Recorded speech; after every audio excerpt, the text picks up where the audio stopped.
Welcome back to the podcast, everyone. I'm your host, Tamara, and today we are talking about problematic book boyfriends, aka alpha holes, the bad boy trope and everything in between, and the people that read them. We read them. We read them, yeah. So we're going to dive in a little deep into the topic from a commentary point of view. So, of course, all opinions on this podcast are just that. Our opinions. This is a safe space, so of course feel free to disagree, whatever you like. If you would like to see the video version of this podcast without the commercials, you'll need to head on over to Patreon and sign up.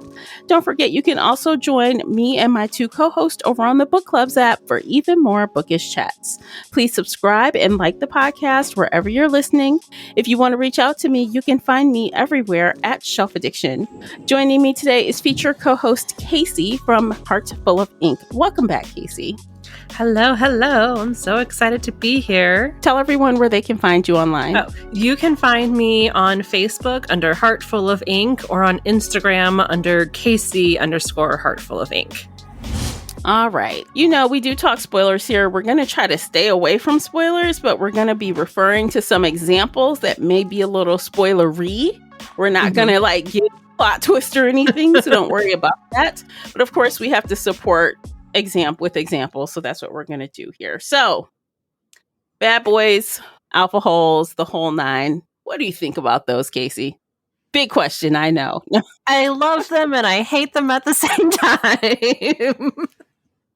Yeah, I feel like there's so many twists and turns to this conversation, right? Like layers. I enjoy reading layers to the conversation. Yeah, I enjoy reading some of them, and I don't enjoy reading some of them. Yes. Some of them I think, you're a little damaged, just fine. And some I think, damn, that's fucked up. Do we have to do that?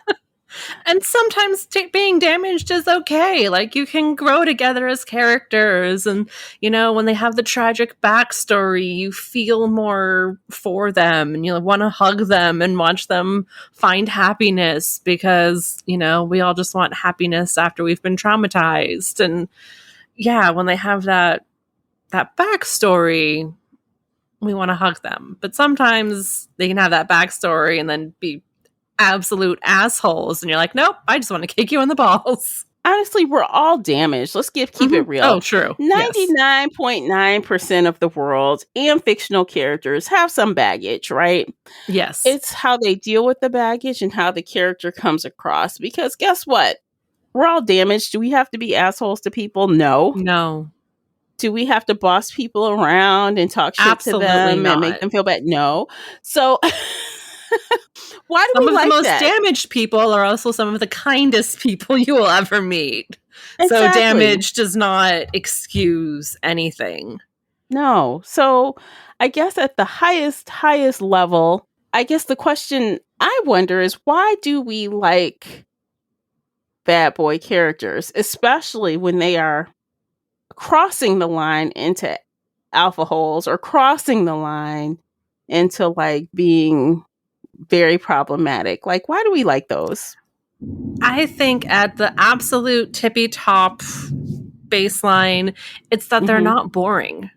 It's that exciting thrill, especially if you're reading fiction and somebody's, you know, doing something illegal or something very problematic. And there's that thrill in your brain going, oh, I could do this in fiction, or I'm experiencing this through fiction, which is a very safe way to experience something. You know, somebody riding on a motorcycle 80, 90 miles an hour without a helmet would be very incredibly stupid and dangerous in real life. But reading about it can be like, yeah, that'd be so thrilling. That'd be so awesome. Yeah. Or, I mean, to take it in the other direction, maybe you're curious about BDSM and you don't really want to do it. Oh, absolutely. But you want to read and see what that experience could be like through some fictional characters. This could be your chance to be like, hey, I don't think I like how these characters are getting along. Or, hey, you know, I mean, it could also help reveal some things in that way as well. If you're curious, but don't want to actually do the things. Oh, absolutely, yes. And you can even go beyond basic kink into the really dangerous kink where you're having sexual relations with weapons, like actual weapons. And if you're reading about that, that's a very safe way to experience it, as opposed to, getting out your Glock and having some fun Doing times Oh, with loaded I've bullets. not read that, No, but I'm sure there's something for everyone. I've seen many No shade. books recommended with that trope, and I'm genuinely terrified of it. Wow. Well, like we said, there's something for everybody. But, Mhm. in the news lately, which kind of brought up the topic of today's podcast episode, it's been a lot of controversy this year in 2023 about authors writing problematic relationships and problematic alpha holes, Mhm. and women love these books. So I do have a few examples. So, like, I think the most well-known TikTok level example was the Colleen Hoover book. The one, Mhm. It Begins With Us, or It Ends With Us, that's it. Mhm. And I read it, I don't know, 10 years ago, 12 years ago. It's been a long time. But it was about an abusive relationship. And guess what? It was sold as a romance. People Mhm. think it's a romance. But I remember when I finished that book, I thought it was not a romance. I thought it was a cautionary tale, not a romance. But, some people, young people who don't know what healthy relationships look like, read these books and think, hey, it must be okay for him to try to kick my ass once in a while. Or, you know what I'm saying? Like, Mhm. as an older person with experience, I see that as a cautionary tale, but maybe someone who's 15 doesn't. Mhm. I mean, to be fair, when I was 15, I was reading Twilight and thinking a man or a boy crawling through my window was sexy. See? Because we're 15 and we're like, ooh, Yeah. anytime somebody shows us interest, it's sexy. And then as an adult, I'm like, oh Yeah. my God, that is terrifying. If anybody crawls in my window, I'm going to attack them. Oh, this little thing called perspective. Perspective. It comes Yes, with it is age. definitely perspective with age and growth Yeah. and common Yeah. sense. Definitely. So I wonder, like, I'm not a writer, but I'd like to kind of explore, why do you think writers want to push the envelope to that level? Why do you So, think we love that still? Like, not me mhm. specifically, but we in general. As an editor, I think there are many, many layers to this. And Mhm. the first thing is we always tell authors to write the story that they love, write the story that's in their heart, write the story that they want to read. And then after that, it becomes about marketing. It becomes Mhm. about getting as many books sold as possible. It gets about, how can you get popular on TikTok? How can you get on the Amazon charts?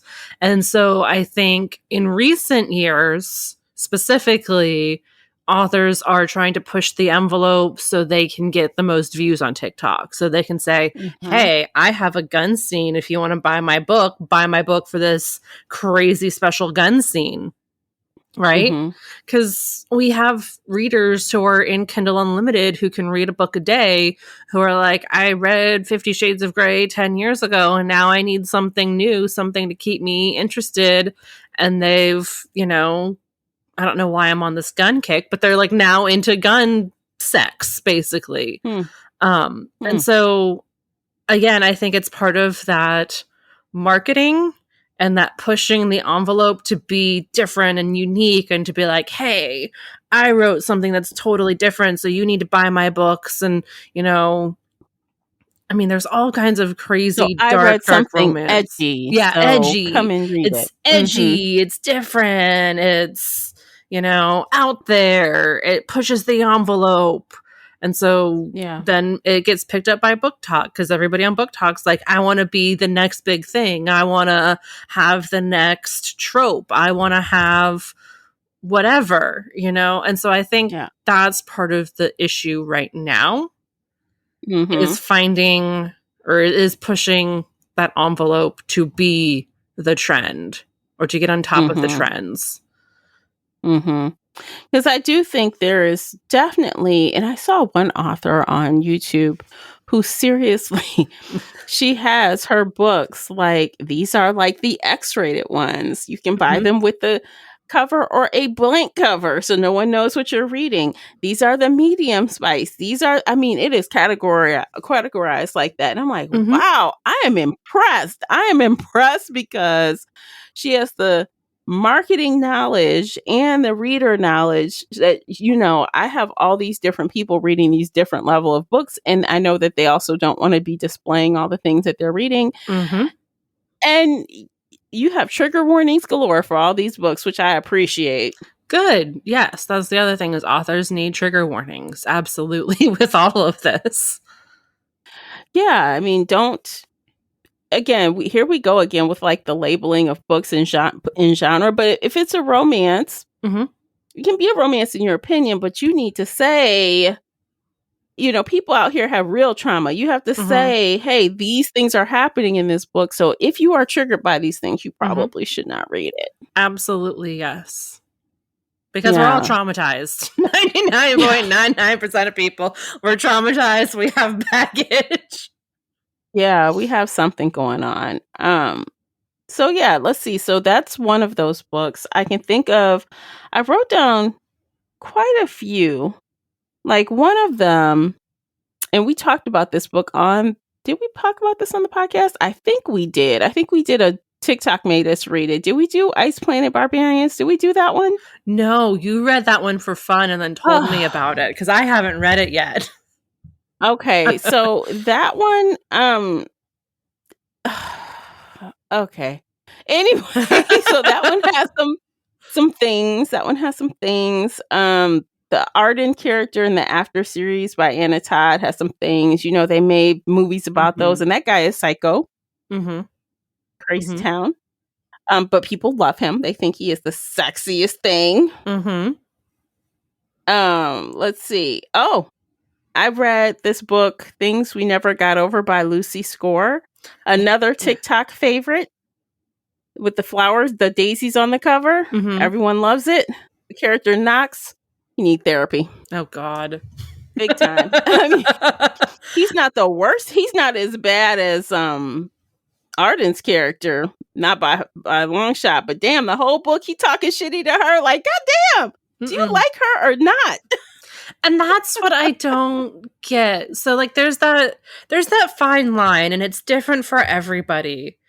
But at what point is it just like, oh, he hates everybody, but he loves me?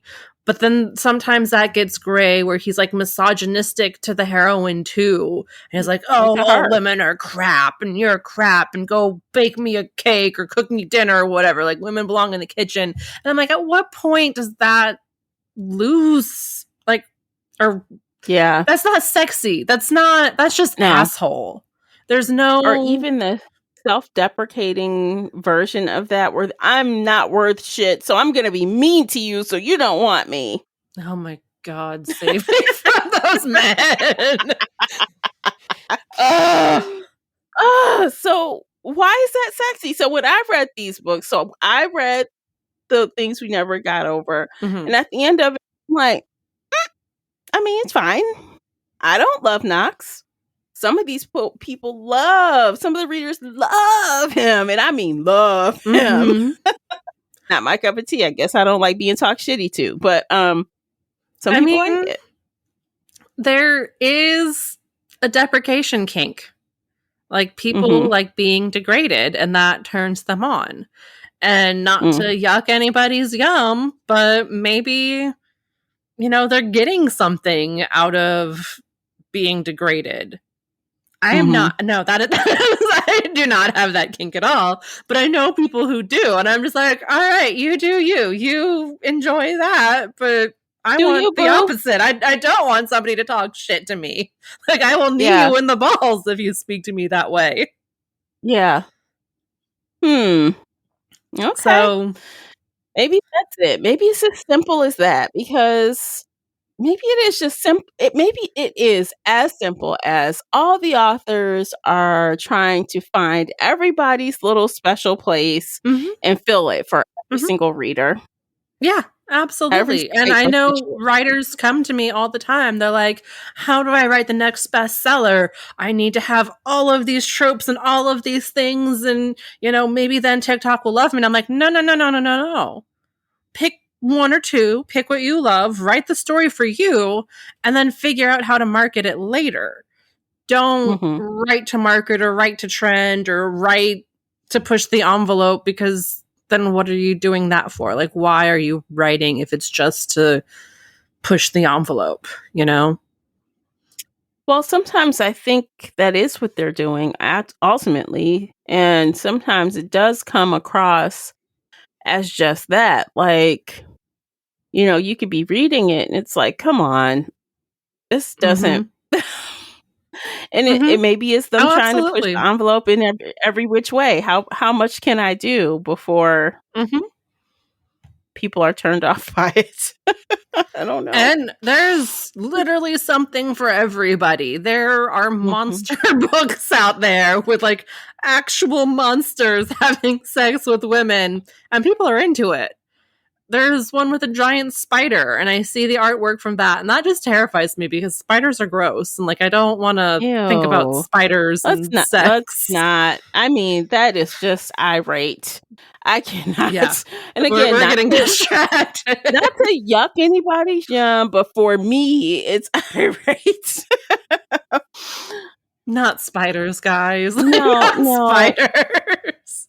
There have been a lot of articles about problematic male characters being written to the detriment of people, society, readers, kind of glamorizing, bad things that are legitimately bad outside of a kink way. You don't want to be influencing anyone to think that certain types of relationships are acceptable. See, I think for me personally, because like you mentioned earlier, Casey, I don't want a boring ass book, right? So sometimes when the crazy shit's going down, I'm like, oh my God, that asshole. I get real into it. I'm like, oh my, I'm snapping my fingers and switching my neck around. But again, I'm a full-grown adult. With experiences. And I know that's not right. But so I'm going to say something. I'm just going to say it plain. And I know some people will be mad because we know what's going on in the world with book bans, but I'm just going to say it. If you have a child, it's your responsibility as the parent to look at what they're reading. Absolutely. It's not everyone else's responsibility to hide the books. No. It's your responsibility. Not. Everyone, in my opinion, should have access to all the things that they want to read and things they may not want to read, but it's there for everyone. And as a parent, it's your responsibility to be in your kid's grill about what you want them to have access to and what you don't. And if you're a lazy parent, oh, well, they're going to read what they're going to read. That's all I got to say. Absolutely. And I think it goes beyond books. I think every parent should know exactly what their child is watching on YouTube, exactly what they're searching on Google with tablets, because, we have easy access to porn on the internet. So how is that any different from reading a Colleen Hoover book, right? You need to monitor your child and know what they're reading and what they're learning about, because they're doing it. You just need to watch and parent and have tough conversations with them. That's part of being a parent. Yeah, because I know I was reading stuff I should not have been reading. Oh, absolutely. When I was in but it is what it is. And guess what? I turned out to be a totally normal person, depending on who you ask. A functioning, contributing person to society, and nothing bad happened to me. You know what I mean? So it's like totally fine for, of course, you've got to judge as your own parent, as a parent to a child. But, for those of you that don't care that much and you want everybody else to do the work for you, just let them read what they want to read. They'll be fine. Yeah, no. It just, at the end of the day, like, alpha assholes have been around in fiction forever. It's nothing new. It's not anything, like, oh, this is a new trend in 2023 is romanticizing abuse, because no, have you read Jane Eyre? Like, this has been around forever. And I think there's a fantasy that women collectively have of, curing or fixing or loving a man enough so that it loves them back. Curing the asshole part, curing, and it's a fantasy, right? We want to know that I loved him enough and I fixed him. And this isn't strictly a heterosexual thing, because I just binge watched the Ultimatum on Netflix, and those lesbians terrify me, and they definitely tried to love my God. I watched episode 1 and I'm like, oh, these women. I'm gonna have to save this for another day. Enough to fix them, and it's terrifying. We'll talk about this later. But that idea that our love is enough, because we've been told over and over and over again that love is enough. Just love somebody, and love is easy, and they'll love you back, and love is perfect, and just love them more. And that's false. That's a false narrative we've been teaching ourselves for the last 3,000 years or 10,000 years, or however long humans have been around. Like, love is not enough. That is not enough. No. And so I guess the alpha asshole, it's just part of that fantasy of loving him enough or being special enough that change him. You can change him. That you can change him. That you can fix him. But reality says no. You can't fix him because he doesn't want to be fixed. Like 50 Shades. 50 Shades. That character was god awful. He had issues with consent. He was creepy. He followed her around. And she ended up married to this dude, and he was still whack. He did not change. Nope, he did not change. She signed up for that shit. She signed up for it. But he didn't change. And he's never going to change, because his character did not want to change. He just wanted control and possession. And we labeled that as romance. And we said, oh my God, isn't it amazing how this billionaire loves this woman so much? But if you took away his money status and made him live in a trailer park, would it still be sexy? Would you still think it's romance? No. They would. No. The answer is no. The answer is no. If he was following her in a beat up pickup truck, no. People be like, call the police. You'd be like, I don't want no scrubs. Like, get away from me. And money doesn't fix being an asshole. Like, it doesn't excuse it. You don't get to wash your hands of common decency just because you have money. Yeah. Which I don't know. I guess the world thinks that may be true. The world worships money. So, yeah. Yeah. I mean, honestly, most of these men that they write about, that we read, they all need fucking therapy. Oh, absolutely. Everybody needs therapy. If I could wave a magic wand, I would give everybody in the world a therapist. Including these characters. But including the fictional characters, yes. If they were well in the mind, well in the heart, we'd be like, this is some Lifetime BS. It's boring. Yes. I mean, that is fair and valid and very, very true. So, like in book club the other month, we were talking about, oh my God, I can't remember the name of the book. You guys know the fantasy series we did on the podcast. I can't even think of it. That's bad. I can't think of the name. But anyway, it was some comparisons to Sarah J. Maas's books, A Court of Thorns and Roses. And during the book club discussion, we were talking about how one character is like, he's really bad, but he thinks he's good, but he's bad. Ooh. He's doing bad things for what he thinks are good reasons. And then we have someone that's a little bit better, but he also is lying. And then, it came up that, well, in this book series, why does everyone talk shit about Tamlin? Why does everyone hate Tamlin? And then everyone loves Rhys, but he's done bad things. He's lied. He's covered up. He's done this. He's done that. But everyone loves Rhys, including me. So why? It's so crazy, but we like it. We like Again, it. I think it's part of that safety and that fantasy of like, he's in fiction, so he's doing these bad things and it's okay and it's exciting and I can kind of get behind it. I recently, I'm a decade late. I recently started watching The Vampire Diaries, and in season 1, I took one look at Damon. I was like, I love you. You're bad. You're breaking everybody's neck. You're killing all these people. You're an asshole to everybody. I love you. Oh, God. Are you a Elena and Damon stan? I am a Damon stan. Elena sucks ass. Oh. But Stefan is boring. Stefan is boring in the beginning, but he starts to get... How far are you? Side note, how far are you into that series? I think I'm in season 5. Oh, so you've already seen the Ripper. He's still boring?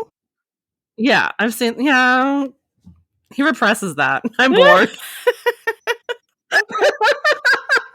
Okay. See, it's fiction. And I'm just like, yeah, no, I want Damon the whole time. I want the rude, mean-ass guy who's mean to everyone but me. And he's actually mean to her, too. He's mean to her. I know, but I hate Elena. I'm just like, I just need to go off with Damon and have an adventure with him. We'll have fun together. Let's keep it real. It's because he's hot. It's because he's hot, isn't it? Oh, yeah, it's because he's hot. That's only the reason. Because if he was average looking, you'd be like, no. Yeah, exactly. But it's this fiction where I can be like, yeah, no, he's hot. Oh, he's breaking somebody's neck. Okay, it's sure. Fine. Oh, he's ripping out somebody's throat. It's fine. No it's problem. Fiction. Yeah. Oh my God, that is so hilarious. And it's funny because when we start like talking about it like this, it doesn't really sound bad, but some people get really at arms about this kind of thing. They do. And I think, again, there are layers to it because I'm absolutely against death in real life. Like, if you're a murderer, I'm going to turn you in so you can go to jail. Like, I'm not going to protect a murderer. That's insane. But in a TV show, it adds drama, it adds pizzazz, and everybody keeps coming back to life anyway because it's magic and nobody stays dead. Yeah. Whereas like in a Colleen Hoover book where it's all fiction or it's all like contemporary realistic, there's no magic, it's very real life. Well, let me tell you read that. But we both have talked shit about characters in fiction books that are trash. I mean, in a way where absolutely. We don't like how it's written. I'm not reading this anymore. It's too misogynistic. It's too this, it's too that. We've done that. Yes, absolutely. So I guess it's a luck of the draw. What's going to be okay and what's not. Yeah. It's what tickles our brain. It's like, yes, Damon's hot, so I like him. Stefan's just boring. Okay, so I think this is a good time to take a quick break. We're going to come back, and you have an article there, don't you? Yes. The alpha hole hero. All right, so we're going to go back into time and read this 10-year-old article. We're going to talk about it and talk about some of the comments. So that should be fun. Stay with us. And before you listen to these commercials, please listen to them because by doing that, you support the podcast. And while you're at it, check out the book review panel available over on Amazon. Stay with us.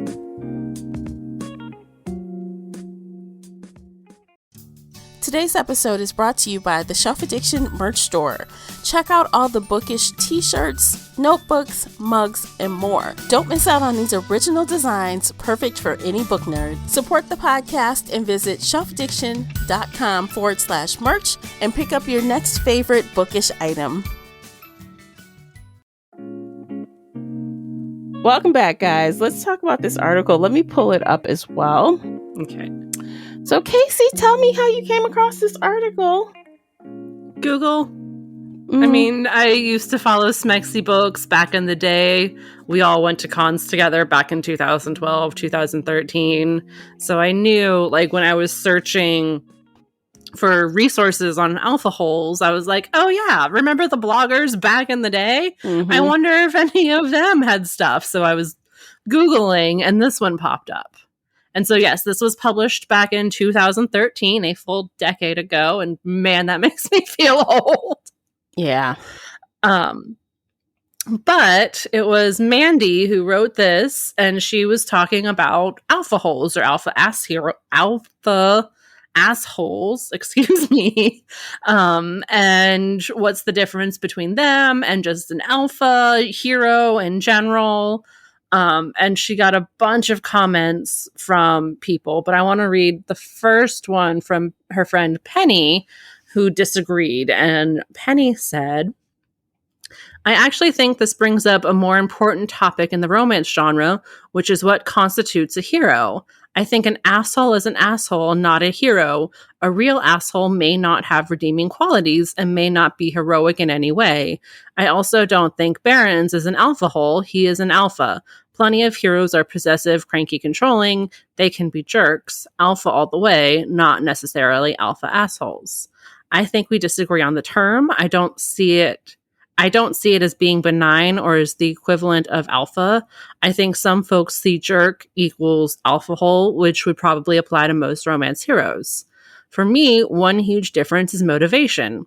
An asshole's motivation is always about him, not anyone else, and certainly not the heroine. An alpha may act controlling and overbearing, but he is thinking about others' safety and well-being, even if it's misguided. It's always misguided.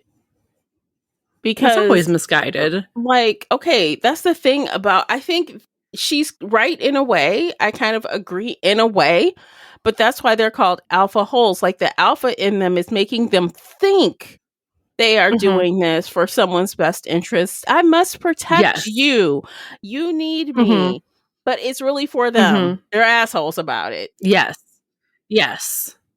But I do like the motivation as key, because there are some characters who are all me. I'm not even going to think about you. I just want to control you. I don't want you to have a brain. I just want to control you. Like 50 Shades of Grey, he was that abusive, controlling type who had no redeeming qualities. It was all just abuse. I don't know. I still think he thought he was doing the right thing. And that's what I mean by like perspective. Like the book we just read, the villain genuinely thought he was doing the right thing. You're lying and doing all these things to her face. You're keeping secrets, trying to protect her, but really you're just protecting yourself. So don't all villains think they're the good guy? Yeah, most of the time, all villains think they're in the right, that they're the right, they're doing the right thing, or, they've been abused, so they have the right to abuse other people. They've been hurt, so they now have the right to hurt other people.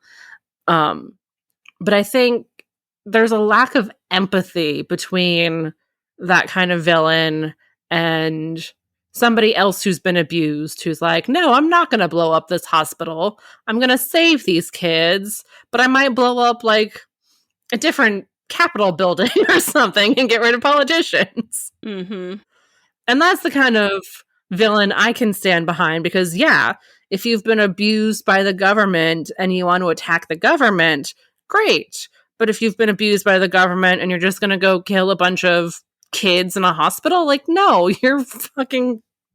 No, that's just a villain. In the head. That's just a villain. But like, I'm trying to think of a character that I would consider an alpha, but not an asshole. Bones. Yeah, I was just thinking that. I'm like, Bones is an alpha. I was just about to say it. I swear to God, he is an alpha, but he's not an asshole, right? in the beginning, they had a little tussle that could have been questionable, but he was really just trying to help her train. But other than that, especially once we got that from his point of view, like even reading it from her point of view, like Bones, what's going on through your brain, buddy? But from his point of view, you're like, okay, like he knows what he's doing. He's writing that line. Even Mad Rogan in the Alona Andrews trilogy that we read a few years ago, he's very much like, I'm the most powerful dude around here. I get what I want when I want. I don't care who stands in my way. He's a bit of an asshole, but he changes over the 3 books. He did change, but you remember that first meeting between him and he kidnaps her and chains her up in his basement. Yes. I'm like, Jesus Christ. That's fucked up. Yeah. But of course, you know, he sees the error of his ways and that she's just as powerful as he is, and now they're all good. Yes.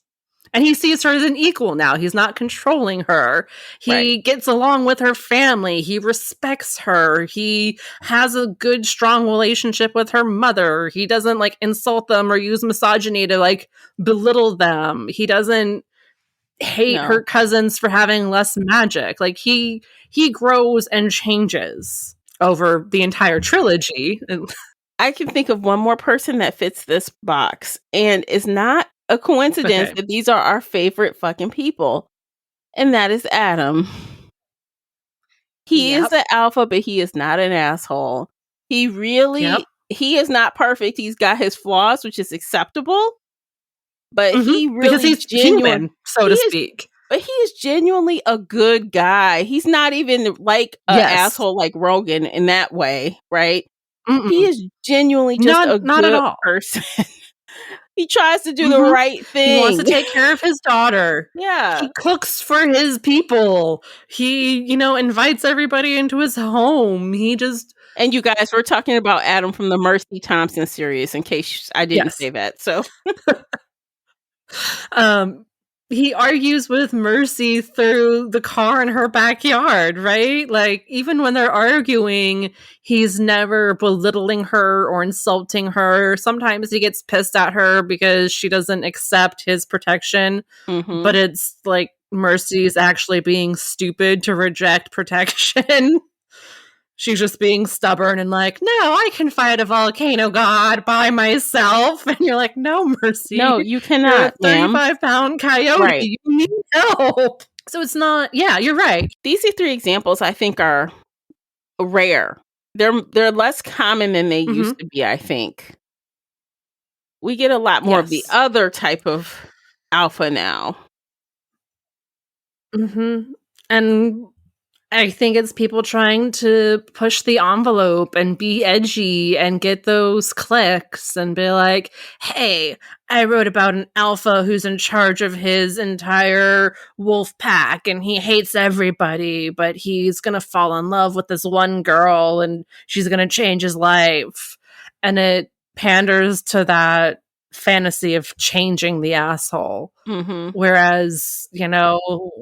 we can always read and come back to Adam. We can reread this series over and over and over again. And yeah. Yeah,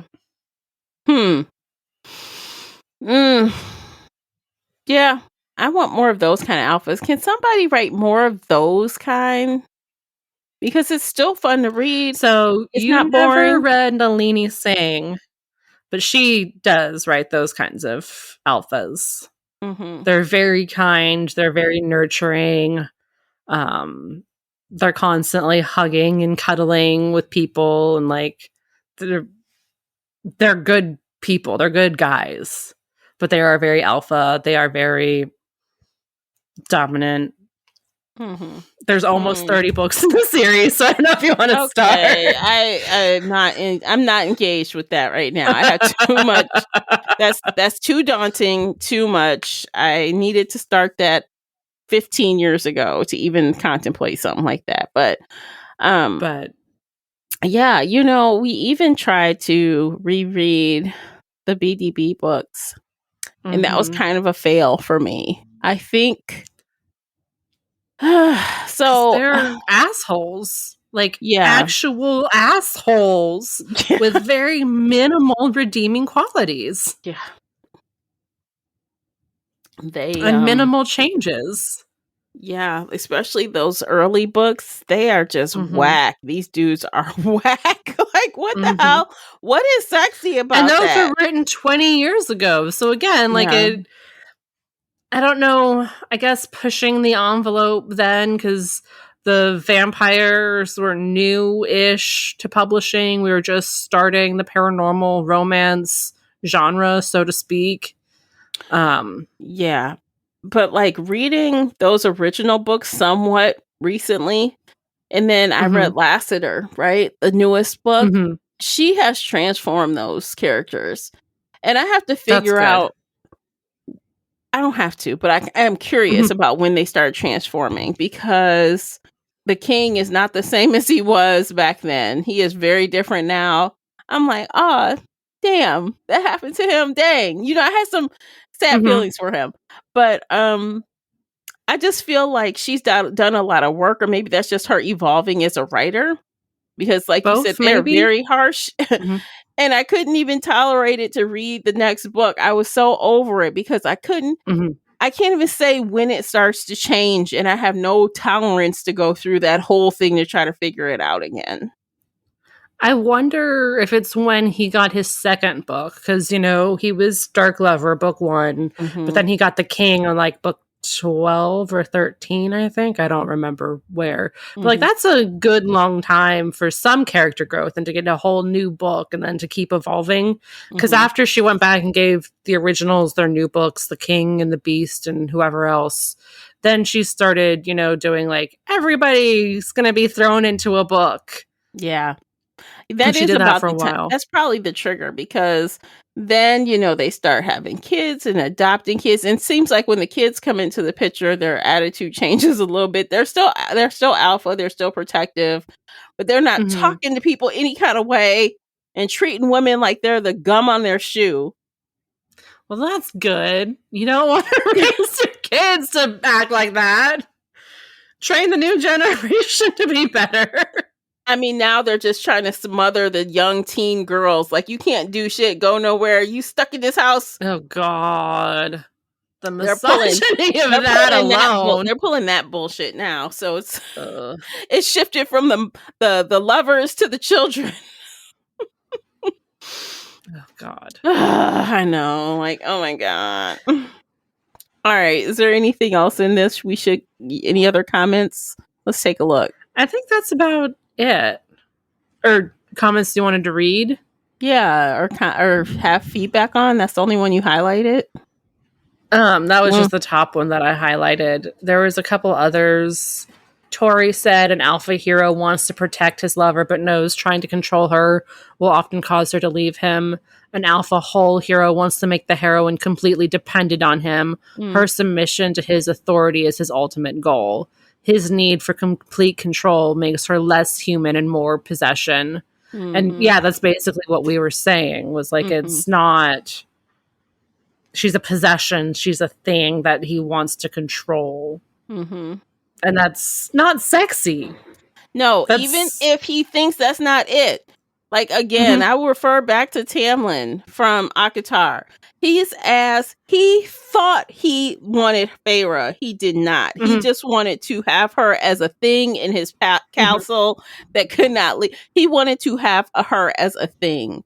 He did not love her properly. So it's like, almost everyone and their mother has read Akatar. So you can understand Tamlin if you can't understand anything else. Because and again, that's the whole thing. I don't think they think they're that way. They think their motives are different, but they aren't. Because no one says, hey, yeah, I'm the worst. I just want to keep you as a thing in my house.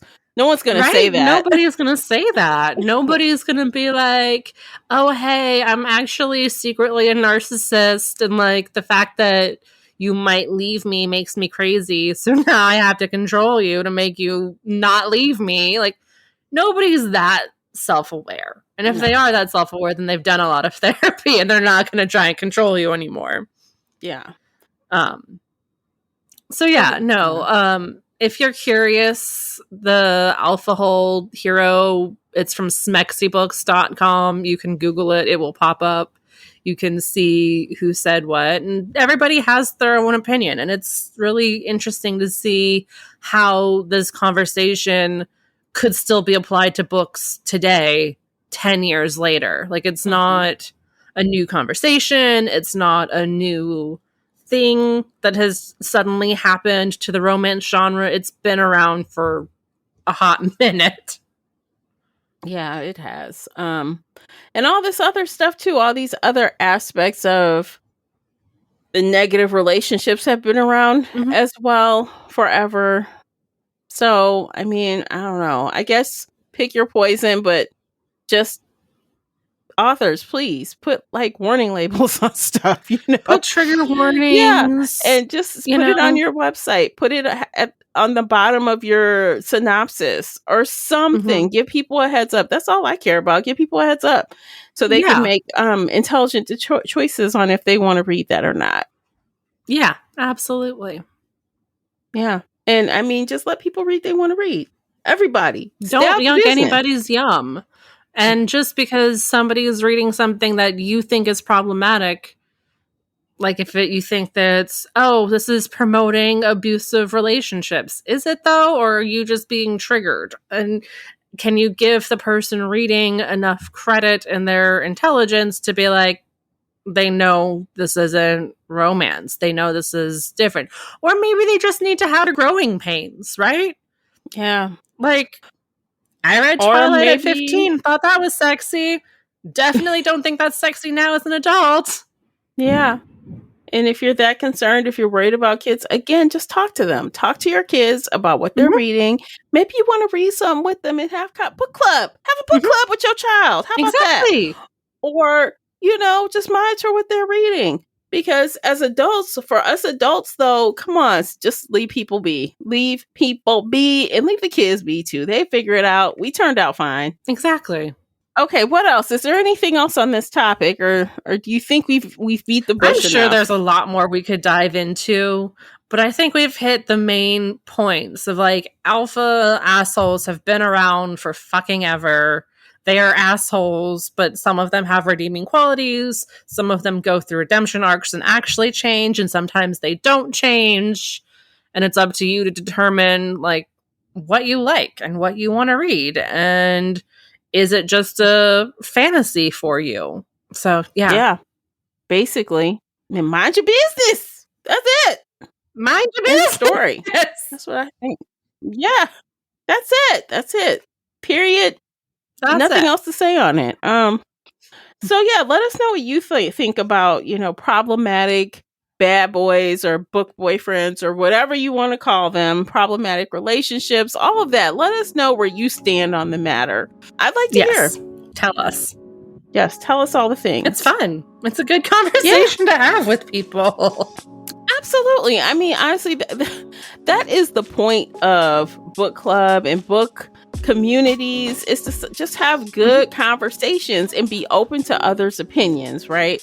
Which I'd like to think that I am. I may not agree with you, but I will listen to hear your side of view, your point of view. And that's all I can ask too, Yeah. So I think we're done today. Yeah, it's been fun. You guys, hope you enjoyed the episode. If you did, please like it, share it, subscribe to the podcast so you don't miss us the next time we are here, which is next month. We'll be right back in your inbox again. And until next time, take care of yourselves. Bye, guys. Bye, everybody.